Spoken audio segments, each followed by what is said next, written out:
Welcome to the Monday, October 10th Education Committee and Supplementary Regular Meeting of the Board of School Directors. I will turn the meeting over to Mr. Copeland. Good evening, everyone. We've got two really exciting and interesting opportunities to learn more about what's going on in the Lower Merion School District. Our first presentation is an update on our strategic plan. During the course of this past summer, along with our nationally recognized consultants, teachers and administrators came together and focused in on the area of a transformative curriculum. And this evening, we'd like to share with the board and the community a small portion, but an important central part of what we are working on this year. So with that, I'm looking at Dr. Everslav.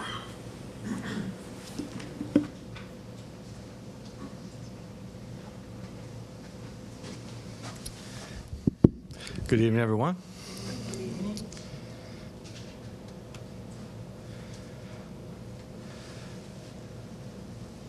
So we are here this evening to share with you an update on the strategic plan.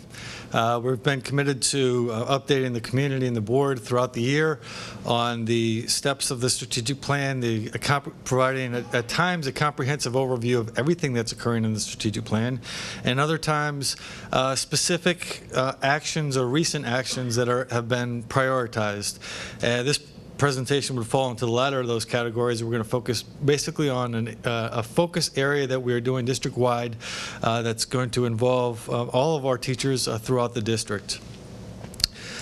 So providing a little bit of background, we obviously have our 5 pathways of the strategic plan: spirit of community, redefined success, transformative curriculum, student-driven schools, and commitment to professional learning. And understand that these pathways have a great deal of interdependency and overlap. Rarely do they operate in isolation. We certainly know that work in any of those categories frequently is work in another of the several pathways. We have chosen to not only accept this interdependency, but focus our efforts with transformative curriculum kind of being the focal point or the center of our recent actions.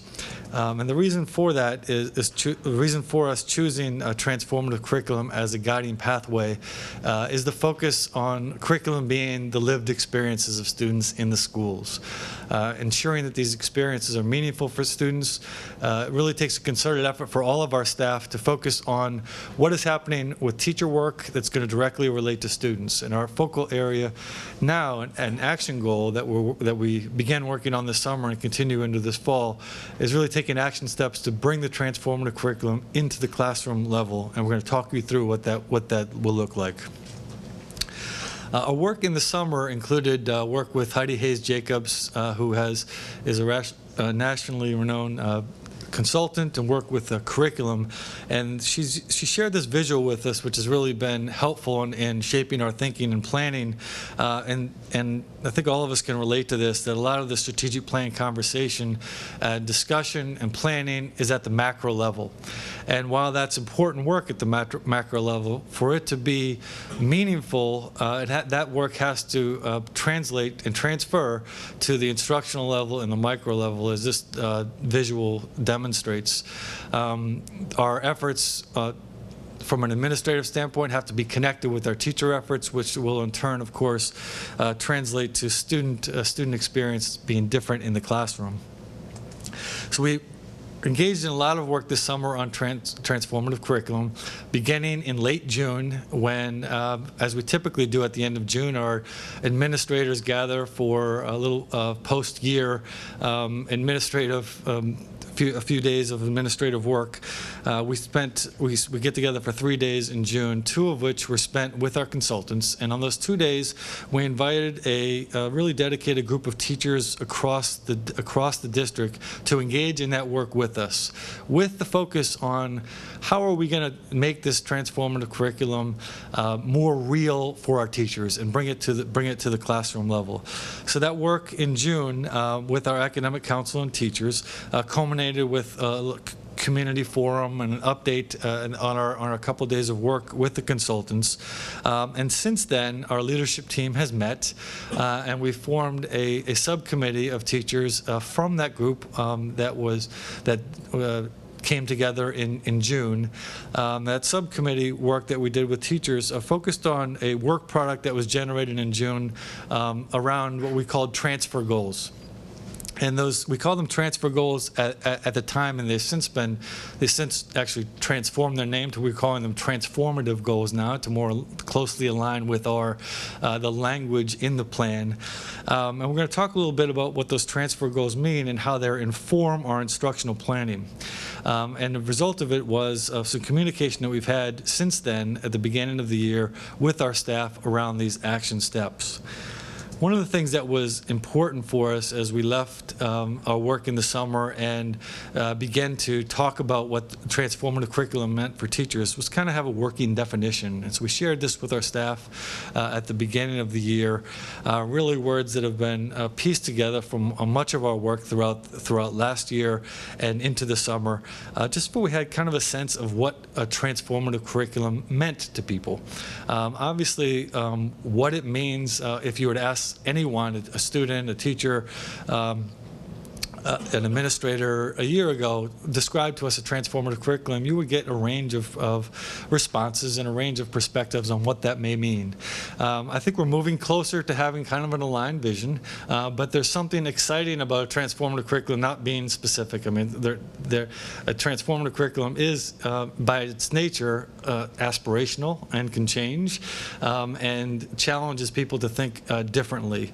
And so we've had this kind of working definition, which has kind of been helped us as we're using our transformative goals to move towards this.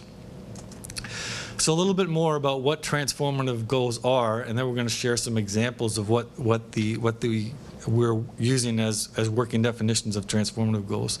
And the key is that transformative goals are really about the student experience, and this is a K-12 student experience, that the goals, the learning objectives that students are pursuing in the class are long-term in nature.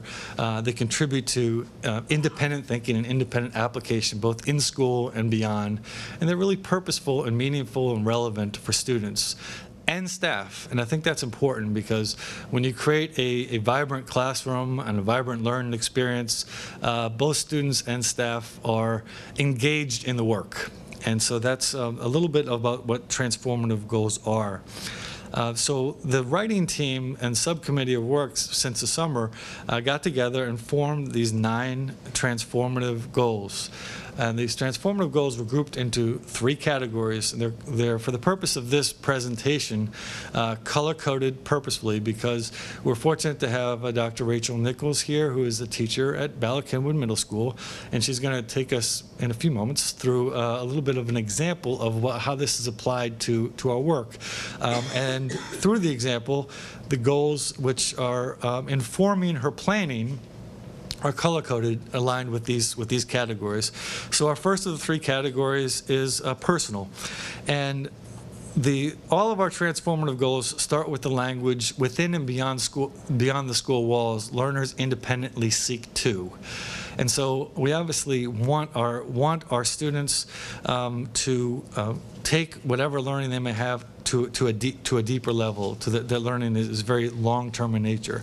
And I'm not going to read through each of the goals, but you can see the first 3 goals that are that fall in the personal category are about them developing specific skills that of course that are personal in nature.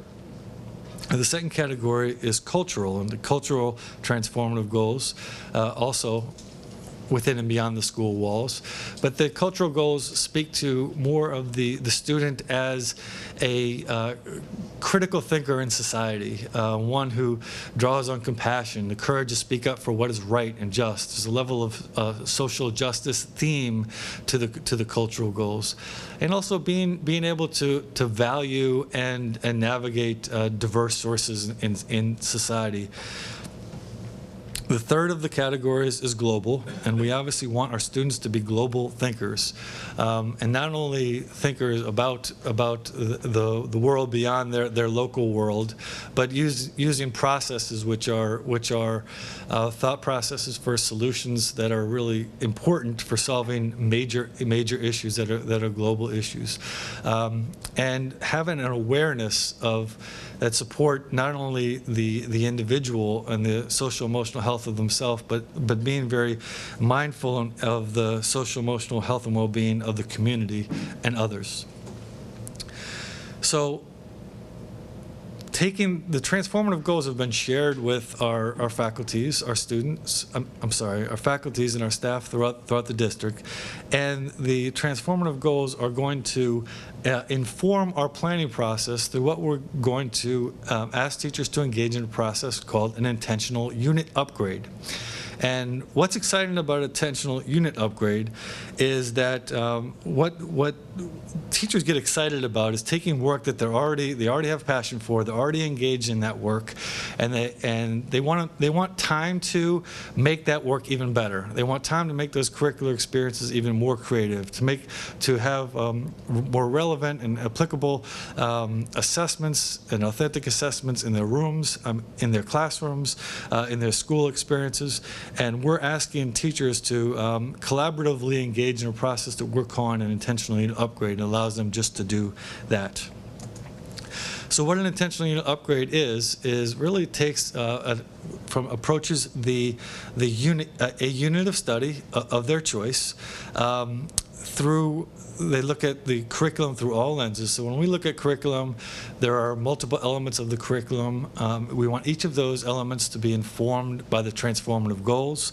When we're writing and constructing curriculum, we look at the big ideas, essential questions, content, skills, and assessment.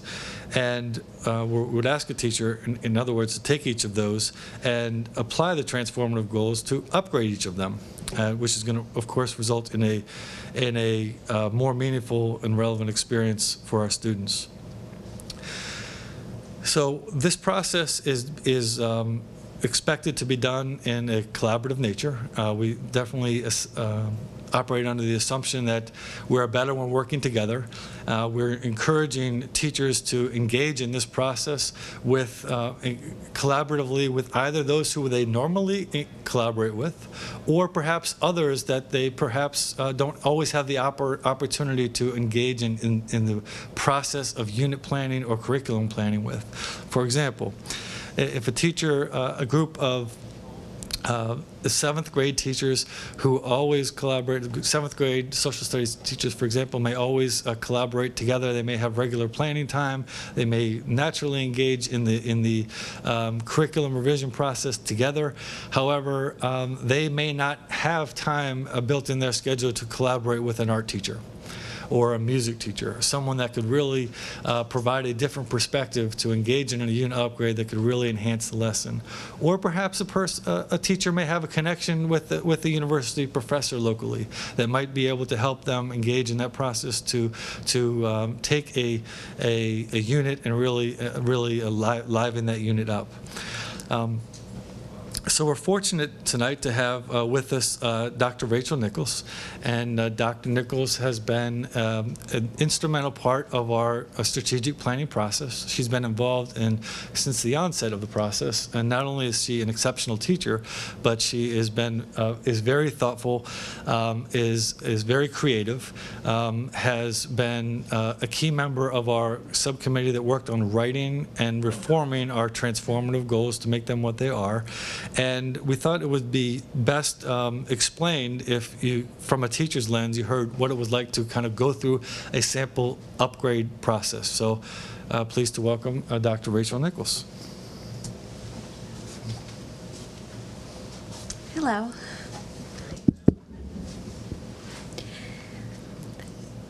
I have been involved in the strategic planning process since its inception, and because of that, I have been thinking about our bold statements later to become our pathways and the transformative curriculum ideas for a long time.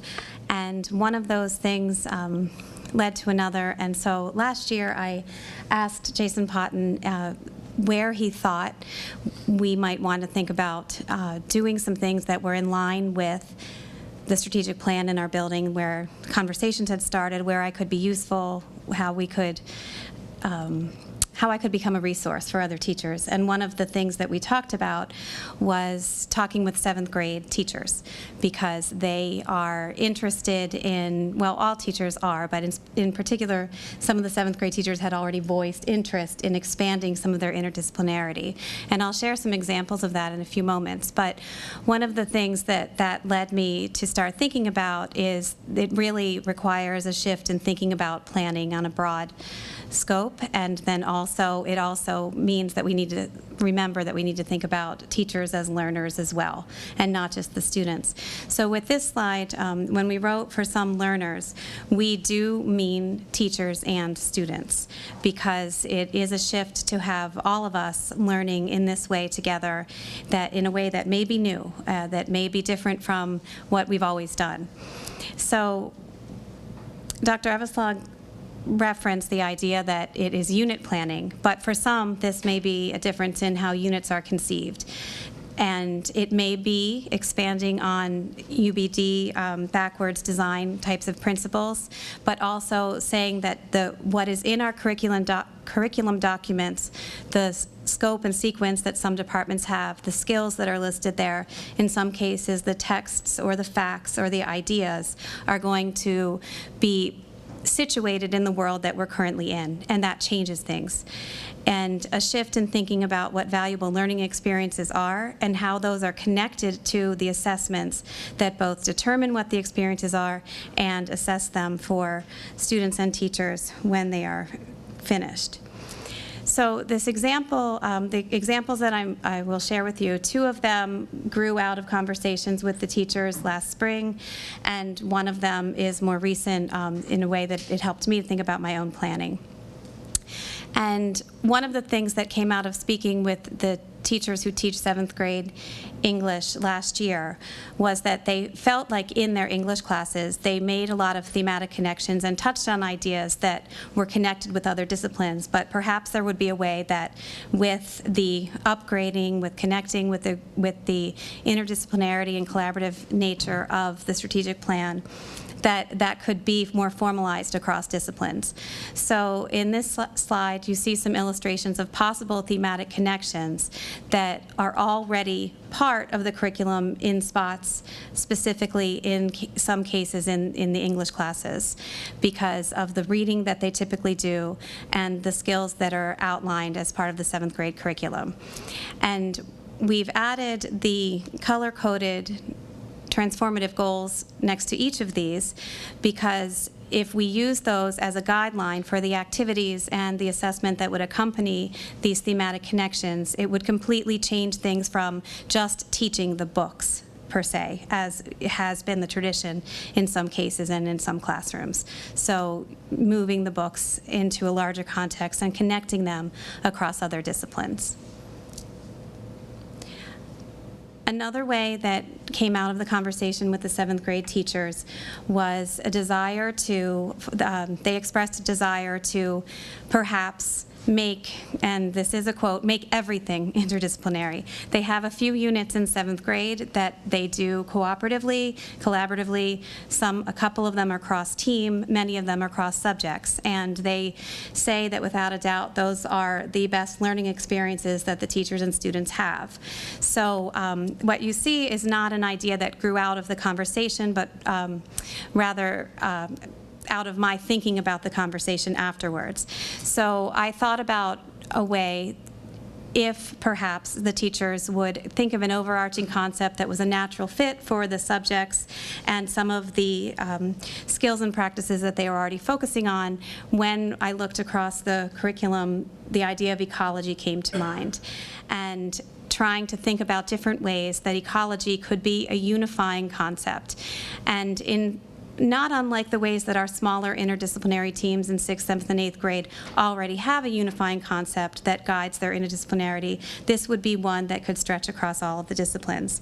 So some examples of the ways to look at how that could be connected through each of the disciplines. So here we have listed the science and math and tech ed and art, and then specifically over here, some practices of reading and writing, and thinking about the reading and writing as a unifying factor across all of the disciplines, thus also shifting the reading and the writing across the students' lived experiences from the whole day and the whole school year.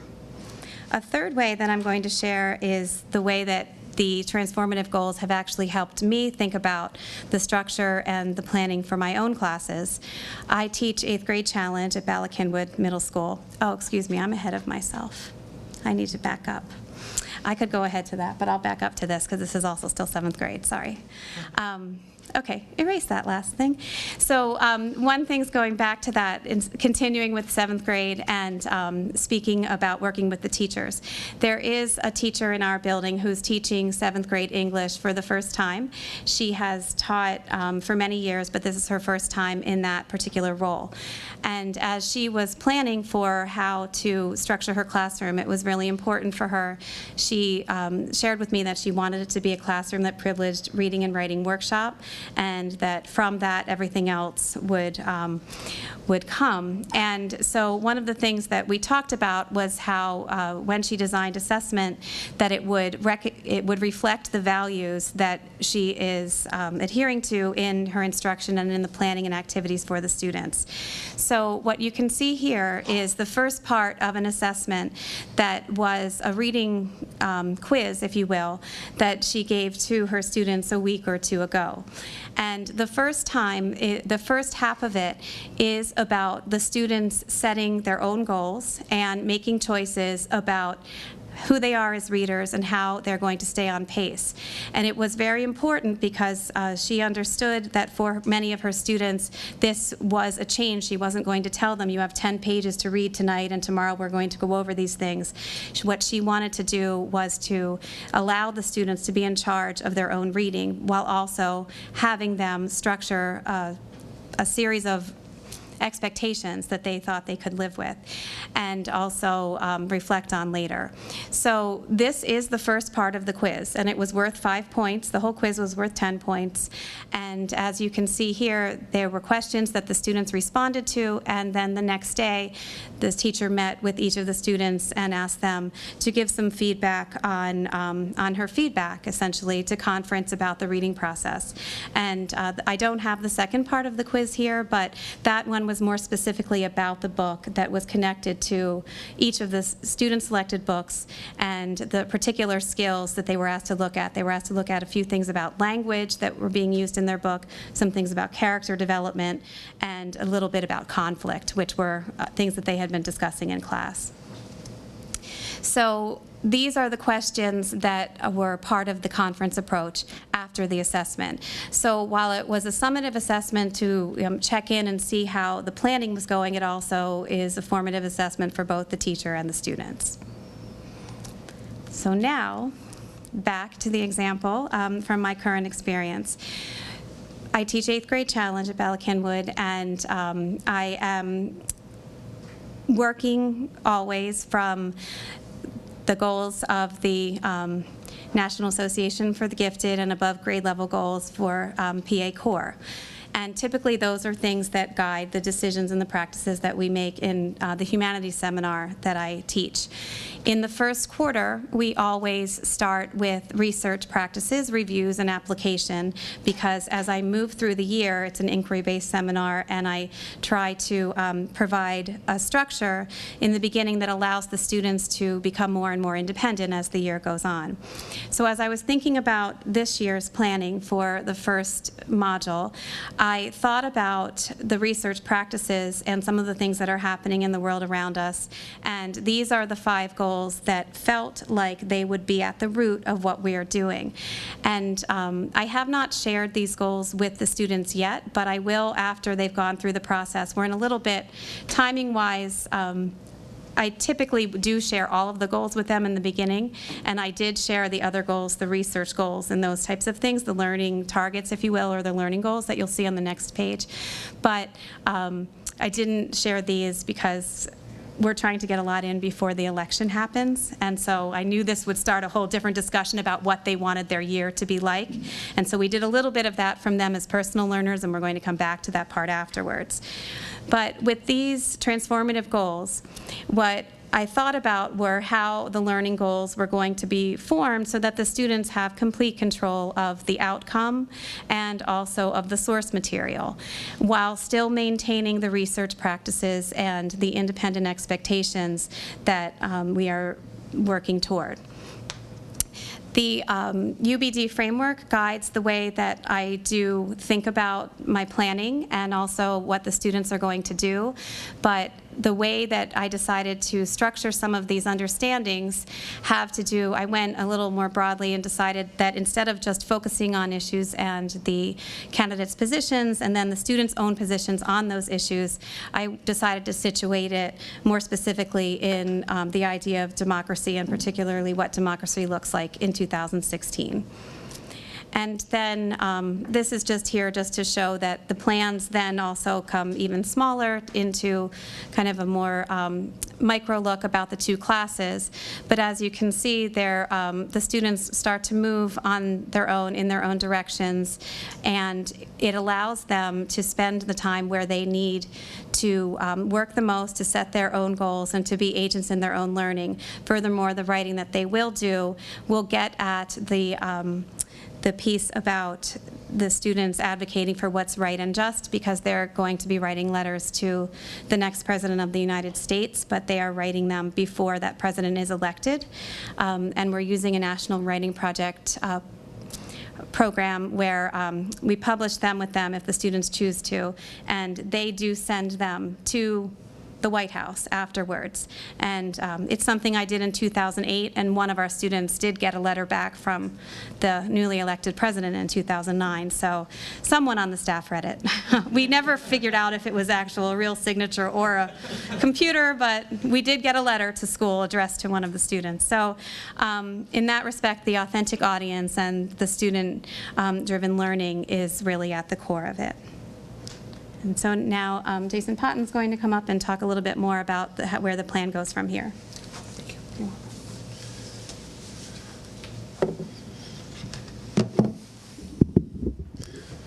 Thanks, Rachel. Good evening, everyone. And so you've heard a lot of information in terms of the unit upgrade and the transformative goals. And the work that we've done with the strategic plan from last year with the consultants this summer is, and now is, we're taking ideas and trying to bring them to scale for the district. That is difficult when you think about taking something, an idea, and presenting it across the entire district in terms of 10 schools. I'm not sure how many staff. I know in my building there's about 130. But that's what we're trying to do with this. In order to do that, one of the things that we've done from a strategic planning piece is we've organized a team of both administrators and teachers that are working together to implement, and Dr. Everslag spoke about that in terms of that middle level, to get it down to the teacher level. We have met multiple times already to begin planning to help organize professional development around the unit upgrade. So when you think about, okay, when are we going to do this? When are teachers going to have time? We're using some of the professional development time we have to allow teachers time to sit down and collaborate and use the transformative goals to organize their thoughts and bring these units to life. In addition, we have spoken at principals meetings, and at the beginning of the year, Dr. Everslag shared the transformative goals with all the principals. They have been put out to teachers, and we are using them in our discussions with teachers through the evaluation process. Part of the evaluation process is differentiated supervision, which allows teachers to select a goal. So what we've said is, if you're going to do this, and we're asking everyone to do this, this can be an option, and it connects in terms of the work they've already done. So again, thinking about that idea of, how are we supporting teachers rather than just asking them to do one more thing, is we're helping for them to make connections in terms of the work that they already do. And in its simplest form, if you think about the unit upgrade, we're asking them to take something that they do and make it better, and using those goals as a way to make it better. The final thing I wanted to mention was that, one second, in terms of my notes, my apologies. When will all this come to place? The expectation of the goal is to have every teacher participate in this unit upgrade with 1 unit by the end of this school year. And we're going to collect information in terms of that unit. We're going to get feedback from them. And then the hope is that by doing 1 unit, let's say teachers at Welsh Valley are doing a unit in 7th grade social studies, and teachers at Ballackinwood are doing a different unit, we have these really great lessons and units that we can then share. And then we can look at collaboratively across buildings, and then now we have 2, and then we do it again, and then maybe we have 4, so on and so forth, and so it grows from there. So those are the thoughts in terms of how we're going to take this idea and bring it to scale across the entire district. Okay, thank you. Do you have any questions? Thank you very much. Questions, please. Dr. O'Leary, please. Yeah, I actually don't have a specific question, but I wanted to thank you for the presentation and just make the comment that this was discussed at curriculum some number of days ago, and I wanted to thank you for incorporating a lot of the answers to those questions into the presentation, and that. So I have nothing.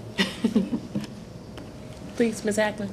I also wanted to mainly make a comment that thank you for the thoughtful presentation. I found a lot of the examples you highlighted really compelling and relevant, and I think the idea of getting students invested in especially reading and setting their own goals is a great strategy, because students bring such different levels and sense of passion to strong and weak to reading, and that's such an important analytical skill for a lot of other things.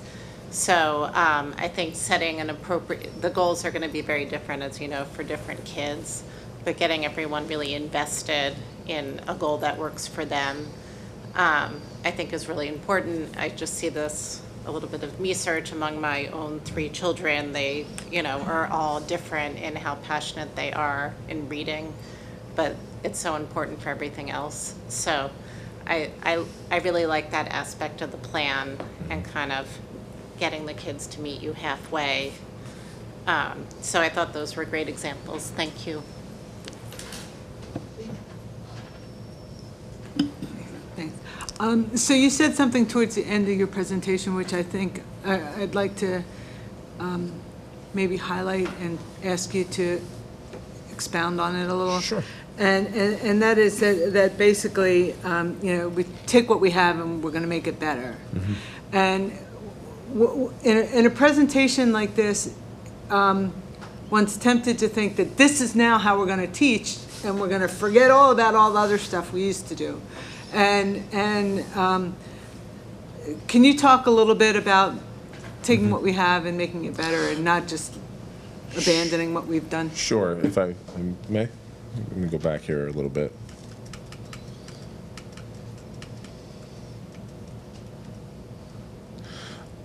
So I'm going to have one of these up here. So for example, this is one of the transformative goals. So if you look at the craft communication through choices informed by audience and purpose, strategic use of evidence, and command of language. So to me, and I'm not the expert, Dr. Nichols might speak a little better towards this, but I'm not necessarily changing the content, so to say, of what I'm teaching, but I'm looking at changing the way that I allow students to represent that. I'm looking at changing the way that, you know, in terms of the audience that they might be speaking to.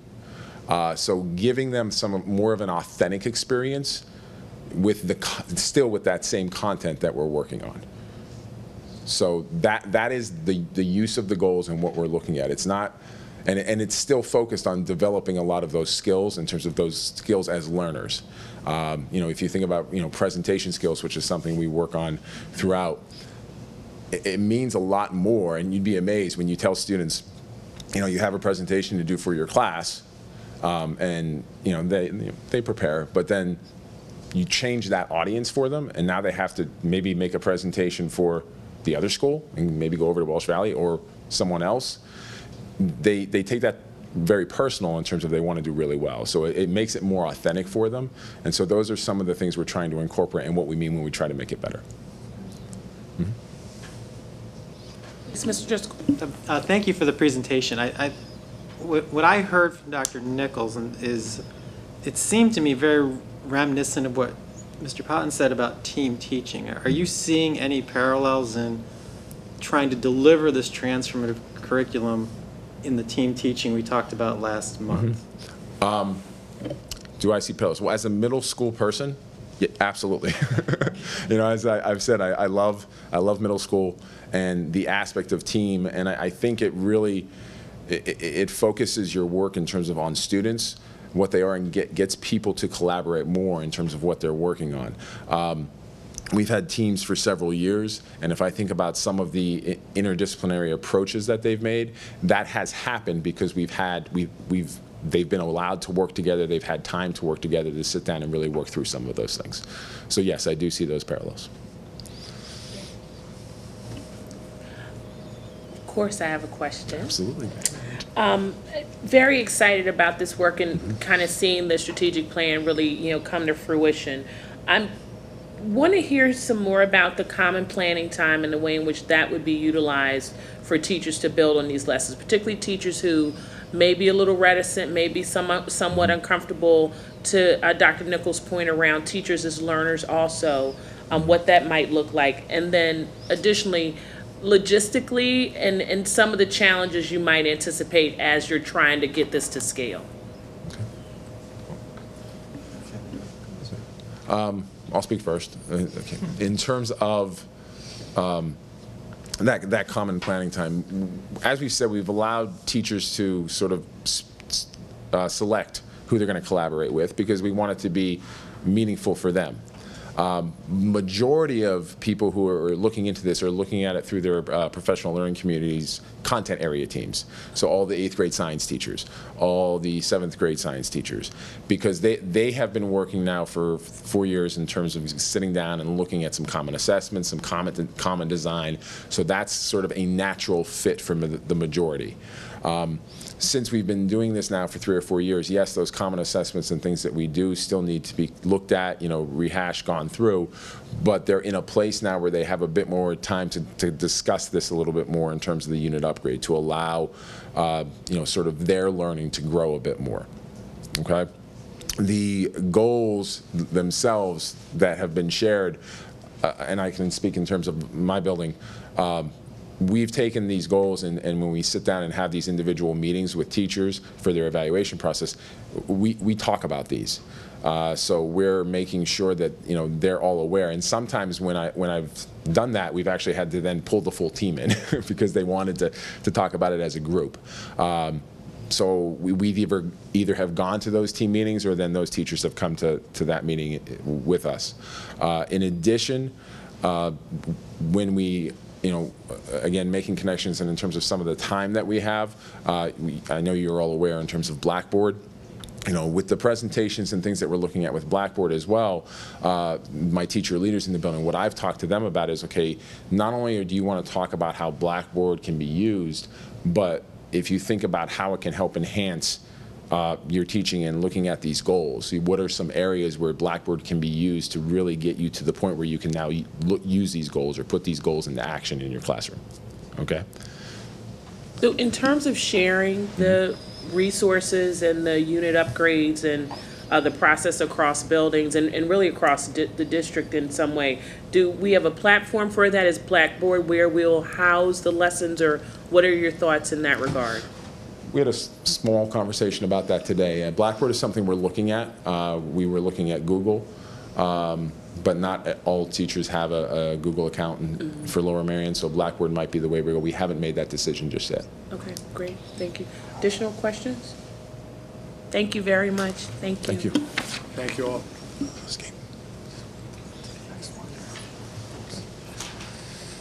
Second presentation is about our Gifted and Talented program and our first program review. As we discussed at the curriculum committee of the board, we're really fortunate to have developed or beginning to develop a program evaluation program. And what we'd like to do tonight is begin with an overall description of the Gifted and Talented program, and then Dr. Paul will talk about how she's going to go about and what methodology she'll use as part of the evaluation. So we have Kimberly Frazier, our director. Hi, good evening. And I have with me as well Dr. Purcell Whitaker. We're going to kind of share the initial part of the presentation, and we'll turn it over to Dr. Paul. So, gifted education is actually not mandated by the federal government. It's one aspect of education that's not. So our regulations for gifted education comes directly from the state. So kind of as a frame of reference, in the 14-15 school year, there were still about 20% of the states across the country that did not mandate gifted education. So we're fortunate that in Pennsylvania, we have some really good guidelines to be able to follow that really goes far in terms of protecting the rights of our gifted education students. And so we work off the PA School Code Chapter 16. And what this does is it defines for school districts what we're required to do. So some of the aspects of that are child find obligations, meaning that the district is responsible for identifying students who are gifted and in need of gifted education services, that we're required to develop an individualized plan for those students that's really focused on what their unique strengths are, and that we provide a continuum of services so that the supports and services in our place are appropriate for each of those individual students, and that our students have opportunities for acceleration, for enrichment, both if appropriate, so that we are able to provide the services that students need. Good evening. So I'm going to give you a brief overview of our gifted education services. Currently, our gifted education services support our gifted learners through a variety of methods, one being our challenge class, which offers a specific block of time for our gifted students to be around their gifted peers, to be able to be instructed at a higher level of sophistication and utilize their critical thinking skills.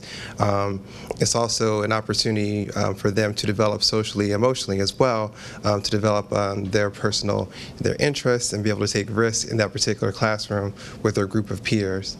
In the regular education classroom, they're provided opportunities for differentiated instruction through a variety of pedagogical approaches, such as flexible grouping and inquiry-based project learning.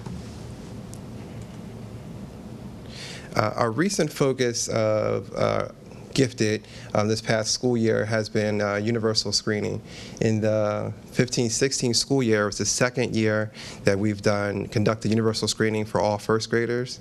And last school year was the first year we've conducted universal screening for second graders. So last year we conducted universal screening for both first grade and second grade. We've also developed guidelines for acceleration for elementary school students, so we have a consistent approach and practices through all elementary schools. We've also increased our bank of curricular resources and still are in talks about developing additional curricular resources and materials for enrichment K through 12. We've also focused on our collaboration with the community, such as the Lower Marion Page group, as well as our community outreach, where we went to Ardmore Community Center to discuss with parents everything from universal screening to specific SDIs of the GIEP and specific components of the GIEP.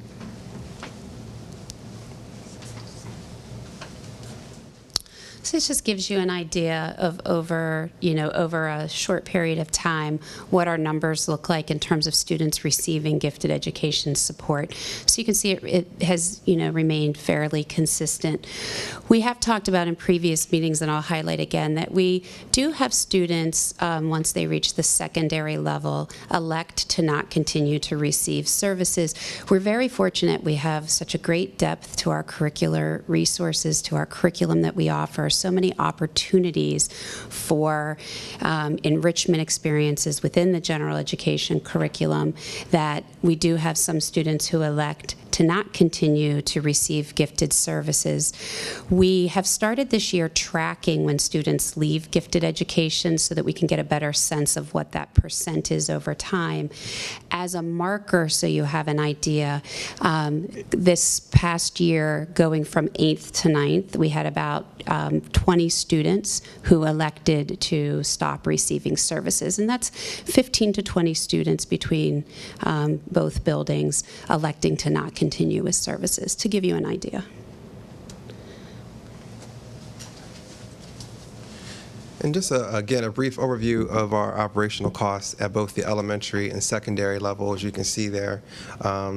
And those costs are utilized for curricular resources, our universal screening, also the supportive technology and curriculum, and various assessment tools that we use for gifted education, such as acceleration scales. And it is important to note that along with the great Chapter 16 guidelines that we have to follow, gifted education in Pennsylvania is an unfunded mandate, and so the district has to pick up those expenses. This is an overview of our gifted staffing, slightly adjusted from the presentation that we had with the curriculum committee a couple months ago. We have 8 full-time gifted teachers at the elementary level, 6.5 at the middle, 4.6 at the high school. Those numbers have been increasing. And you will note that part of Chapter 16 is regulating those caseload sizes so that we're required to keep gifted teachers' caseloads at 65 students or less. And then I'll turn it over to Dr. Paul to talk specifically about the program evaluation. Since we have a bit of a pause between presentations, I want to open it up for some questions in terms of what was just presented. So any questions in that regard before we move to the evaluation piece of the presentation? Ms. Ackman. Again, this is a comment, less a question, but between when my 7th grader started in gifted education at Kinwood in 2nd grade and now I have a 2nd grader, I thought the transfer to universal assessment and making that much more transparent and accessible and understandable to parents has been really important and just a really positive move, because it was very hard, I thought, previously to get clear information, and especially for parents who aren't, for whatever reason, that engaged with the school or the opportunities for their child there. This will, capture every child potentially into the program, whether or not the parents ask about it. And so I think that was a really important and positive move, that everyone's assessed no matter what. So I just wanted to say that I think that was. I also know someone who's now taken advantage or was assessed for acceleration, and that was another thing that was very unclear and not very transparent. So I just commend you for making those changes, because I think that's been a really positive aspect of the program. Thank you. Thank you. Please. So I have a question about the expenses and operational costs. Mm-hmm. So you have 2 sides. One, if you go back from where you are, it almost seems to suggest that the cost of the gifted program is only $38,000 in elementary and $35,000 in high school. But if you take the next slide and factor in the staffing, mm-hmm. all of a sudden I think you get a more real number of what it costs us to offer the gifted program. And so I'd be curious, what do we add, another 1.9 million, do you think? Or 1 point, yeah. Yeah, 1 so point- we actually, we can provide you with that information. We did go back and look at the staffing costs. The average salary and benefits package for our gifted support teachers is just slightly over $139,000. Okay, That's the average. If that gives you an idea. okay, so it's more like 2.3 or 2.2. So I just think it's important when we talk about the cost of a program that we look at all the costs of providing that program and not just, the materials. Please, Ms. Pollard. Well, first, I want to thank you for coming to the community and explaining what's going on to the community. And my first question is, by coming to the community, did you get more parents/young people wanting to become part of the program? And then the second one is, for those who elect not to take the gifted services program, are they, do you know why? So with our work within the community, I think what it allowed and the feedback that we got was the appreciation of transparency, the willingness to have open conversations, to answer questions, to explain how to navigate the process, how to navigate the system.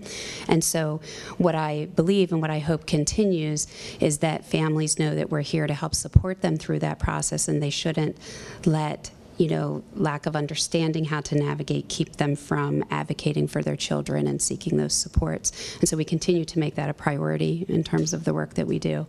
And in terms of reasons for not continuing with services, students will share that when they start to get into particularly the high school level and you have your advanced placement courses, you have your higher stakes classes, when you start looking at college admissions and where students see themselves going, they really feel like that's enough of a challenge for them and want to focus their energies on that coursework as opposed to doing the additional gifted services. Can I just extend Ms. Pollard's question and to your response, Ms. Frazier? Can we talk about the idea around when students make that decision and the way in which challenge might be structured in a high school to better incent students to stay, because their needs don't change as we know.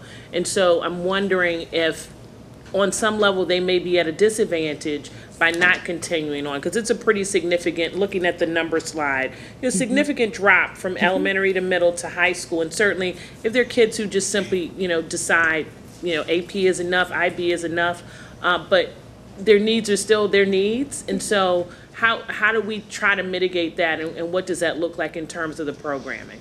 Yeah, I think that we've already seen our teams trying to think a little more flexibly about how we offer some of those gifted services so that we have students who might be doing an independent project where they plan time to meet with their gifted support teacher, but they don't necessarily have that scheduled challenge time built into their schedule. So that's an example of, on that continuum of services, and way to think flexibly.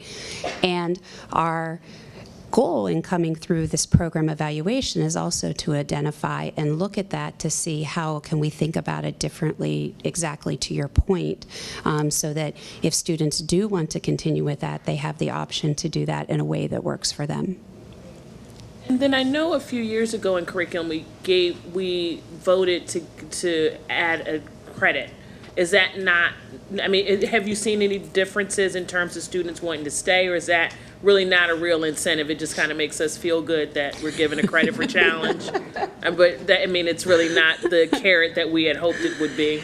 I don't know for sure the number of students who would say I do it just for the credit. I apologize that I don't know that. I don't know that when you talk about the rigor of the courses that students have and the full schedules that they have, that one credit makes a significant difference in terms of what they're accruing. So we may need to. But you can still feel good. Well, yes. I felt really good about it, but it may not have mattered. Mr. Driscoll. Thank you for the presentation. I just want to get a better sense of when a student is receiving gifted support, it might only be in one subject area, such as a gifted math student, but other students could be gifted in multiple disciplines. Is that a fair assessment of what That's correct. services we're providing? Yeah, that's correct. And with that in mind, though, just as a comment, if it's about 1,000 students last year, it means roughly 1 in 8. We have 8,000 total students. 1 in 8 are receiving some form of a gifted, which I presume seems high. I mean, I don't have statewide in front of me, but that is a high correlation. I think just in general, 1 out of 8, plus or minus, is receiving that. So I think that's very good, unless I'm wrong. So thank you. Okay. Mr. Fetterman. Hi, thanks for the presentation. Just a question. I noticed that the universal screening is first and second grade students. Is there any, I noticed that there's a, drop off from elementary to middle to high school, which we've been talking about. Is the only screening done in first and second grade? No, Is there any screening done later on for kids to get on if their Yeah. needs change or if their Yes. maturity changes or whatever? Yes, first and second grade are the only grade levels that we do universal screening, which means unless families opt them out of this screening, all students in first and second grade participate. But it's not the only grade level where screenings are possibilities. We can have parents that request screenings at any grade level. We have building staff members that might recommend that a student be screened, parents or building team members who recommend a full evaluation for gifted services. So that does happen throughout. It's just the universal piece of it where it's every student is just first and second grade. Thank you. Anybody else? Thank you very much. I appreciate the presentation. So now part 2. So just before Dr. Paul begins her presentation, a couple things. One, we're looking at programs not because we think they're necessarily not doing what they're supposed to do. We just think it's important to look in the mirror every once in a while to make sure we can continue to get better. And secondly, a lot of the questions that have come out of this or concepts are things that are going to be part of the evaluation design. So we'll look forward to that. Good evening. I am here to talk to you about evaluation, one of my favorite topics. In my training in evaluation, I was so surprised to learn that there are many, many, many different ways of evaluating programs. Just like research is a more general discipline, the field of program evaluation also comes with a set of established theories and practices and methodologies. And the evaluator needs to select among those methodologies the most appropriate fit and the most appropriate procedures for evaluating or performing the task in front of them. And so, as a general frame, the utilization-focused evaluation approach is one that I align very closely with and have for the past decade that I've been working as a program evaluator. In the utilization-focused evaluation framework, which has been developed by Michael Quinn Patton, the evaluator is guided by 3 questions, generally. Who are the primary users of the evaluation findings? What are the primary intended uses of the evaluation findings? And then once you answer those 2 questions, then you can start to answer for yourself what methods or approaches will yield the most useful information for these intended uses by these intended users. And in framing evaluation in that way, you step out of the lens of a researcher and you move more toward practice and use and thinking about selecting methodologies and approaches that are going to yield useful information for the people who need to use this information. So in this situation, my primary users of the findings of this evaluation will be Ms. Fraser and Dr. Whitaker, as well as any of the other decision makers in front of me, and those who are in charge of making decisions about modifications or changes or commendations that we might make about the way that gifted services are offered in this school district.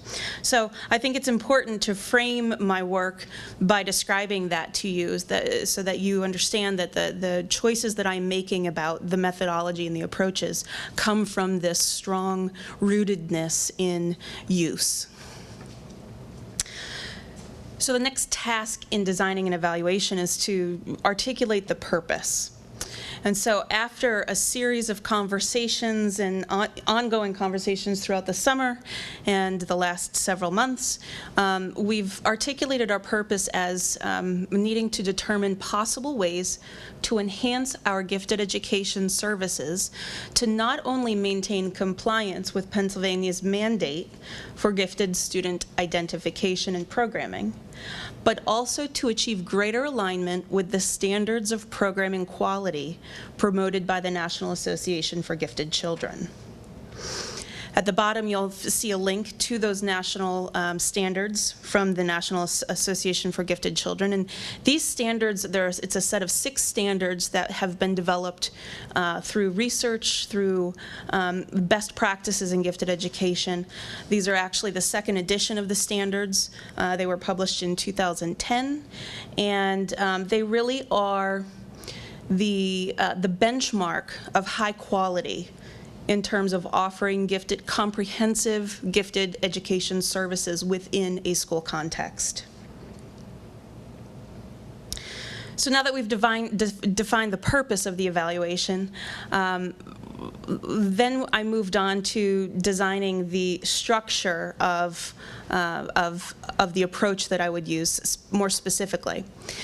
In 1975, back in the 70s, when gifted education was first getting its legs, there was a guy by the name of Joseph Renzulli who did a lot of the groundbreaking work in the field in terms of new concepts of intelligence and giftedness. But one of his contributions was a model for evaluating gifted programs, and this was called the Key Features Model. And since then, there really has not, there have only been one other models that have been designed specifically for gifted education services. But this one really, I think, has a lot of merit. And so I have updated this, because it's been a few years since it was developed. I've taken the idea of the key features model, and I've updated it to reflect the National Association for Gifted Children's standards and what we now know based on research and best practices. So through this model, I will be examining 6 different features of the gifted education services in this school district. So number 1, I'll be examining the programming philosophy and the service goals and objectives. The second feature is the service delivery model, or how services are offered to students through enrichment, challenge classes, acceleration policies, how are services offered to students. The third feature is a focus on student identification practices and ongoing assessment of student outcomes once they begin receiving gifted education services. The fourth feature is the professional development that is offered in the school district to support gifted education best practices, not only within the staff serving the gifted education program, but also for all staff, because students are gifted 24 hours a day, 7 days a week. So even when they're not in their challenge classes, we need to make sure that the education that they're receiving in the general classroom is backed by some good training as well. The fifth feature is the parent and guardian and community collaboration that we as a district offer for those families who are involved or touched by the gifted education program. And the sixth feature are the operations of the program, some of the logistics, nuts and bolts, procedural kinds of things, making sure that things are consistent and smooth in the way that services are logistically provided throughout the district. So that's the key features model. I'll be looking at each of those 6 key features. Throughout all of the approaches I'll be using, I want to make sure that I'm tapping into all of the key stakeholders that are touched by the program. So here you see a bulleted list of just some of the stakeholders that I will be drawing information from. And we will use different sampling techniques. Sometimes we'll have a representative sample. Sometimes we'll have a purposefully selected sample from within these key stakeholder groups. But the point is that as an evaluator, I want to draw as many perspectives as possible so that I can look for themes of findings across stakeholder groups and across programming elements. Some of the data collection tools and strategies I'll be using very generally are listed here. Surveys, focus groups, and interviews with some of those people you saw on the previous slide. I'll be doing extensive document review of documents, for example, any of the public program documentation that's available on the public website. There's a wealth of information on the staff side of the website, so I'll be looking through that documentation as well. Be looking at a random selection of gifted IEPs to look at the structure and contents of those documents, and then looking at any of the policies and procedures surrounding the program. I will also be analyzing existing student data, and that includes the student identification, universal screening information, any assessment data that we have on file for our students who are receiving gifted services. And then absolutely be doing some observations of programming activities as well. So here is the evaluation plan, and you'll see from the left-hand column, there are really 2 phases to the work, and I hope that you will soon come to recognize these phases of evaluation work that I offer to you. The first phase is the actual program evaluation, and then I want to make sure that we plan for evaluation use. One of the exciting things to me as a program evaluator about being in this position is that I am an internal evaluator, and I get to stick around to see what happens to the findings that are generated through my work. That is a new experience for me, having always been an external evaluator. So part of my planning process includes providing structures and suggesting structures that can be used to make sure that the findings are generated into positive actions. So phase 1 is the program evaluation, and in a nutshell, I'll be delivering the results of that evaluation in its final form in May 2017. So we'll be using this school year to evaluate the program. During that process, there are really 3 guiding questions that I'm going to answer. So imagine those 6 key features, and I'm going to be answering these 3 questions for each of those key features. So the first question is, well, what should this key feature look like? And to answer that question, I'll be summarizing state policy, national standards from the National Association for Gifted Children, and the best available research in the field. The second question I then ask, after I establish what should it look like, is, well, what does it look like here in Lower Merion? And so from that, the product will be a summary of the evaluation findings. I'll collate all of the information that I have gathered and analyzed, and I will create a description for each of the key features that are under examination. The final question that I will aim to answer through my evaluation is, what changes might the district consider making within this key feature? So here the product will be evidence-based recommendations. So imagine the first question, what should this look like? Then what does this look like?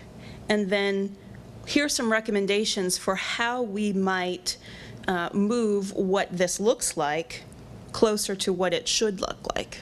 And that's not to say that I expect to find a lot of things that don't look like a gold standard, but it's just a way of structuring the document and the work that I do in a way that I hope will lead to useful findings and useful information that my colleagues here will be able to take action on. The second phase is the evaluation use phase. For this, we imagine putting together an evaluation use committee where there will be a representation from different key stakeholder groups. The committee will be led by Ms. Fraser and Dr. Purcell.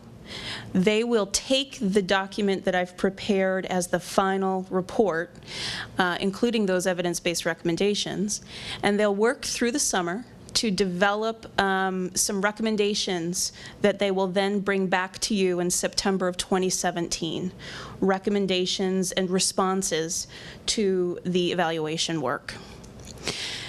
Then the next phase, or the next portion of phase 2, is that Dr. Whitaker and Ms. Fraser will then move to the action planning phase. After they've brought the recommendations to you, they will then put together an action plan that they will deliver to Mr. Copeland by December 2017. So in response to the curriculum committee's suggestion for us working with Mr. Young on a communications plan, we did in fact meet with him, and here is our newly crafted communications plan. We thought it was important first to send a letter out to the community that simply establishes that this new Office of Program Evaluation has been created, and define the purpose and some of the work that I'll be doing with the gifted program as one example, or an example of how this work will get started through the office. The second letter that will come out will be the announcement of the actual evaluation of the gifted program with invitations for ways to become involved. The second part of our communications plan is collaboration with the Lower Merion chapter of the Pennsylvania Association for Gifted Children, the PAGE group. We've already met with them, Dr. Whitaker and I have already met with them a couple of times to be in touch with them informally on some of the plans that we have.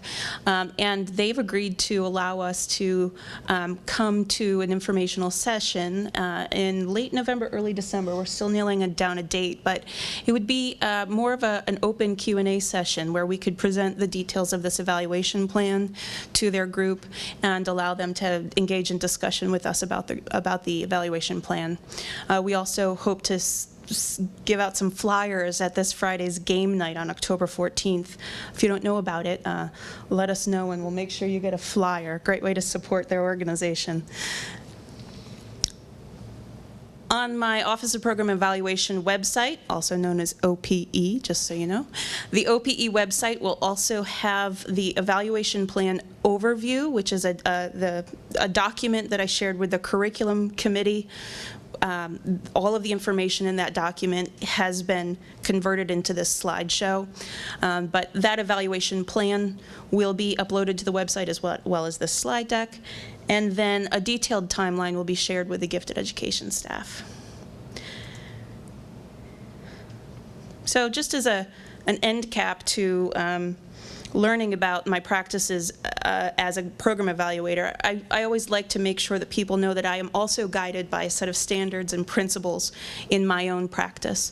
So two guiding documents for me are the American Evaluation Association's Guiding Principles for Evaluators, where I'm provided with principles for systematic inquiry, making sure that I'm a competent evaluator with the appropriate skills, that I operate with integrity and honesty, that I have respect for people. This is a big one for me, especially with teachers, because when teachers offer their time and open their classroom for me to come in and observe their work, that can be a very, very threatening activity under certain circumstances.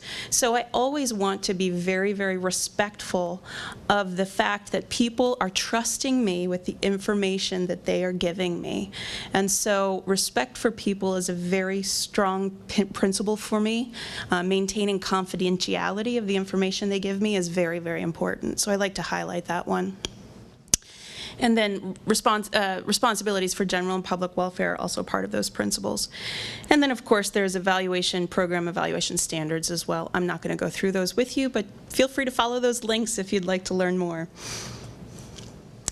And so I'd like to end with an open invitation to anyone here or anyone who listens to this recorded tape. There are two ways that I would encourage you to get involved.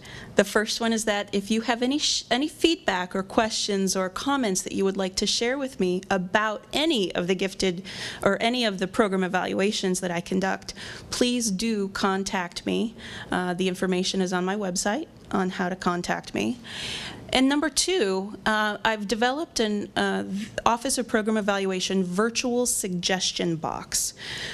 You can follow the link at the bottom of this slide, www.lmsd.org/OPE surveys, and that will lead you to my virtual suggestion box. And the idea here is that when I'm evaluating programs, sometimes people want to be heard. They have something to share with me about the program I'm evaluating, but maybe they're not part of the random selection or the purposeful selection of people that I decide to talk to directly, but they still want to have a voice in the process. So this is my way of offering an opportunity for any stakeholder to offer confidential information to me. I don't ask for names, I don't ask for identifying information, but it's a way to put things on my radar. So I would encourage any of you, if you have any comments or confidential information you'd like to share with me, or if you just want to test it out and see if I actually read it, pop something into my virtual suggestion box, and I will be very happy to see it there. So I think we are now ready for questions. Thank you, Dr. Paul. Questions? Please, Mr. Driscoll. Thank you very much for the presentation. One question that's coming up from my mind is we have 6 elementary schools, 2 middle schools, 2 high schools, and while they are similar, they are by no means identical. Mm-hmm. And we talk at great length here about our students being different learners. Mm-hmm. So I take that to mean our teachers are different teachers. So I'm curious how you can take, no school is worse than the other, but they are different. Is that going to impact how you're able to evaluate a program across different buildings with different principals and different teachers, delivering it slightly differently to students? That's what I love about having the National Association for Gifted Children programming standards as my structure, because those standards would apply to any educational context. And those standards really set out the gold standard for what a program should look like. And I've never met a gifted program that actually perfectly aligns with every single standard, but I think that they are guidelines that programs can aspire to. And so that's the structure, the template, if you will, that I'll be using to examine how those look in each of the different schools. And my personal opinion is that there's always room for flexibility and personal touches, but if we are, as a district, are offering a certain set of services or a continuum of services, students within our district should be able to have access to those services regardless of which school building they attend.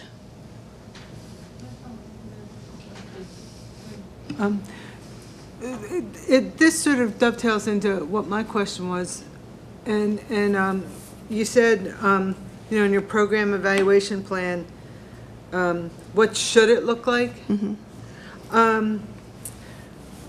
There's a lot of variability out there. Mm-hmm. And so I think it's kind of hard to hone in on what specifically a program should look like. Maybe what it should provide, but what it should look like. Some programs are 1 day a week off-site, some programs are pull-out, some programs are, I mean, so how do you feel about being able to find what it should look like without figuring out, dovetailing with what Ben said, how it integrates with each building? Well, that's where our Pennsylvania Chapter 16 comes into play, right? The state of Pennsylvania has outlined some things that, some guidelines for what it should look like within Pennsylvania schools. Then again, we have the National Association for Gifted Children, and that is based on research and best practices, and those are generally acceptable. I mean, more than generally acceptable. It's the gold standard for what these different programming elements should look like for gifted students. So maybe I don't understand then what you mean by what it should look like. Okay. To me, that would mean it should be 1 day a week pulled out of the classroom with blah, blah, blah, blah, blah, whatever, or something else. Is that, are you saying you're going to come up, you're going to find that kind of a, this is what it should look like? Or is it should challenge, push the students' minds, it should, are the, what it should look like descriptions more aspirational and less practical? No, I would say they're actually very practical, and I would encourage you to look at the program evaluations, I mean, the NAGC programming standards, because they really do a nice job of allowing that flexibility for choice, but making sure that, for example, in service delivery model, there should be opportunities for enrichment and acceleration for every student who qualifies for those services, not just one or the other. So a 1 day a week pull-out program with no acceleration opportunities does not fit the bill.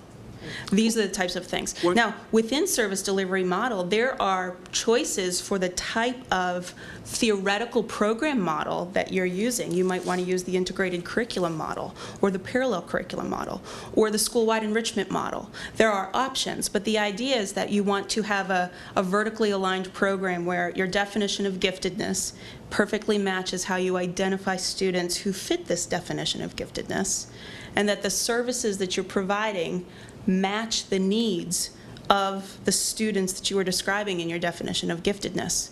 So making sure that there is alignment among the different programming components is one of the ways, one of the hallmarks of what a service delivery model should look like. Christina, when we did this for the CCOB, didn't you hand out the specific guidelines? The standards? Yeah. I don't know if I did that at that presentation or not, No. but I do have the booklet with me. I'd be happy to pass it around. If anybody would like to glance through this, and the link is in the, on there. Yes. But, yeah, that was it. That was it, yeah. Please, Dr. Gilbert. Yeah, I just wanted to thank you because we spent, a meeting at curriculum talking about this quite a while ago because some other things came up. And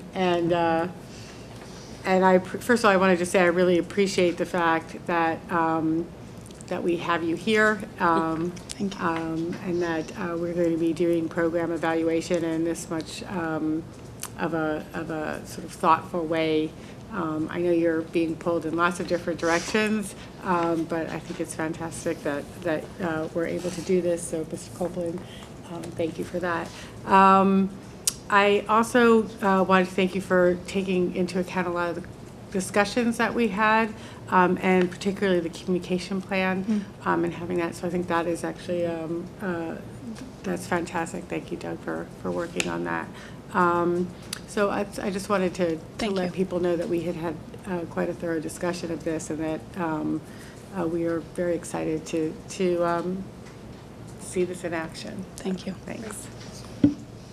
I agree with all that. I just wanted to make sure as part of the communications plan that all families with child enrolled in a gifted program will get at least a direct email, just because I'm not a member or really knew about LM Page, and so I think that outreach needs to be much broader.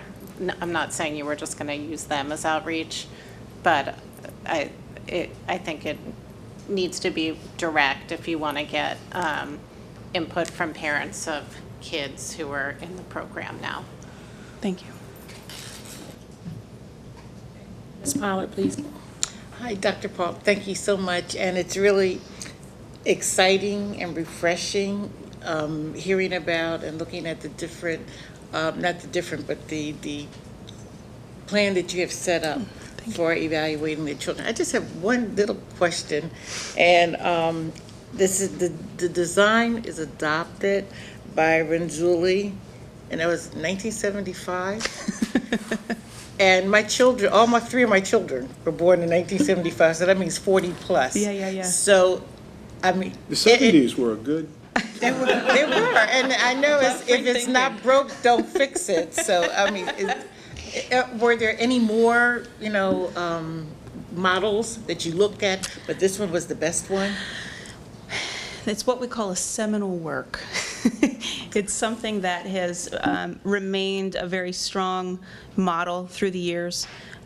Several people have taken a stab at offering new models. Joyce Van Tassel-Basca with the College of William and Mary, she has a model for evaluating. I've looked at that extensively. It doesn't align, in my mind, it doesn't align with the utilization-focused piece. That is, I don't think it's incredibly useful compared with this model. There's a more recent model that was just published by some of my colleagues in Indiana, actually. Again, I don't think that it gives me the meatiness that the key features model provides. So, yes, it's an oldie but goodie, and I have simply updated it to add some more relevant pieces aligned with the NAGC standards. Dr. O'Leary? I just wanted to reiterate a couple things that we talked about at the curriculum meeting, just so that we can sort of say them at this more widely attended meeting. There's no one in the audience, so that's why we're laughing. So one of the things we talked about was the need for confidential feedback, which I think you said you could address, that some of the parents aren't going to feel comfortable identifying themselves or their children. We also talked about when selecting students to talk to, selecting some students who aren't performing up to their potential and focusing some of the energy on that. And then the comment I had on the communications plan was I don't see a committee for special education in there. And LM Page is not an affiliate of the district, happens to be in Lower Merion, but Committee for Special Education is our affiliated organization. Okay. We will certainly update the plan with those two comments. Thank you so much, Dr. O'Leary. I'm glad you said that as one of your statements. I had a question actually going back to the first presentation. Have we seen, and I guess as we're doing the evaluation piece, this will be relevant. Have we seen with the universal screening more identification of some of our underrepresented students and anything that kind of bubbles up in terms of thinking about what that looks like for students who may otherwise not be identified as gifted?